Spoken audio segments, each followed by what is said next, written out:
श्री राम जी विकारी थे, निर्विकार परमात्मा नहीं थे, निर्विकार परमात्मा कोई और है। प्रमाण दिखाइए आप। जी आपके समक्ष हम दिखाते हैं श्री वाल्मीकि रामायण से हिंदी टीका सहित भाग 1, ठीक है, जिसके संपादक है श्री खेमराज श्री कृष्णदास प्रकाशन बंबई से प्रकाशित है ये। इसी के आप आएंगे अरण्य कांड में, ठीक है जी, सर्ग 47। उस समय मरीचि नामक जो राक्षस था वो मृग बन के उनके समक्ष जाता है, तो श्री राम जी उसको पकड़ने के लिए जाते हैं सीता जी के कहने पर। जब वो उनका वध कर देते हैं उसके बाद वो चिल्लाना शुरू कर देता है, तो श्री राम जी को पता चल जाता है कि एक छल था। वहां से वो वापस अपने घर की ओर होते हैं, लेकिन उससे पहले वो एक और मृग को मारकर उसका मांस लेकर अपने घर की ओर चलते हैं, जहां पर सीता जी और लक्ष्मण जी उनका इंतजार करते हैं। इसी में अगर आप आगे आएंगे इसी सर्ग में, तो वहां पे क्या होता है कि रावण उस समय रूप बदल के जा चुका होता है उनके पास एक ब्राह्मण का।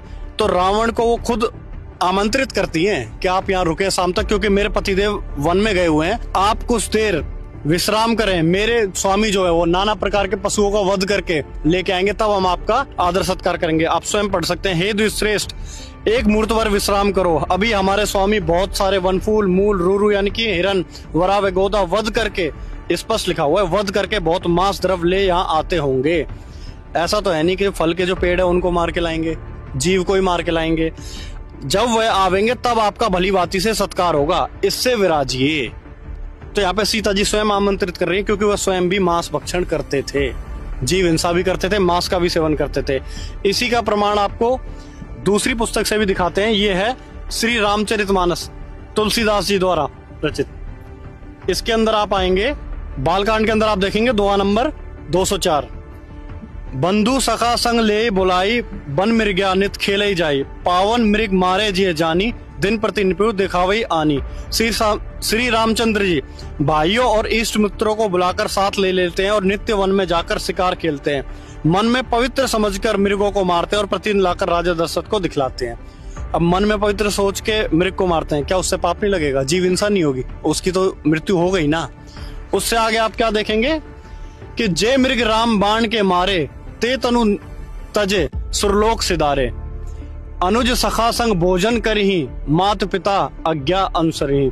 के अनुज सखा संग भोजन करी, के उन मृगों को मारते हैं, उन मृगों को मारते हैं और फिर उसका मांस भोजन के रूप में खाते हैं। या आप हिंदी में भी पढ़ सकते हैं, जो मृग श्री राम जी के बाण से मारे जाते थे वे शरीर छोड़कर देवलोक चले जाते थे। श्री रामचंद्र जी अपने छोटे भाइयों और सखाओं के साथ भोजन करते थे उनका, और माता पिता की आज्ञा का पालन करते हैं। तो ये कौन सी मर्यादा हो गई? ये तो साफ साफ स्पष्ट दिख रहा है कि वो विकारी थे, मांस भक्षण वो कर रहे हैं। इसके साथ साथ आपको दिखाते हैं कि वो मदिरा का भी सेवन करते थे और अपनी पत्नी सीता जी उनको भी मदिरा पान कराते थे, जैसे इंद्र अपनी पत्नी सची को कराते हैं। आपके समक्ष हम दिखाते हैं श्री वाल्मीकि रामायण से हिंदी टीका सहित भाग 1, ठीक है, जिसके संपादक है श्री खेमराज श्री कृष्णदास प्रकाशन बंबई से प्रकाशित है ये। कि उत्तरकांड से आपको दिखाते हैं कि श्री राम जी भी जैसे इंद्र अपनी पत्नी सची को मदिरा पिलाते थे, वैसे श्री राम जी भी पिलाते थे।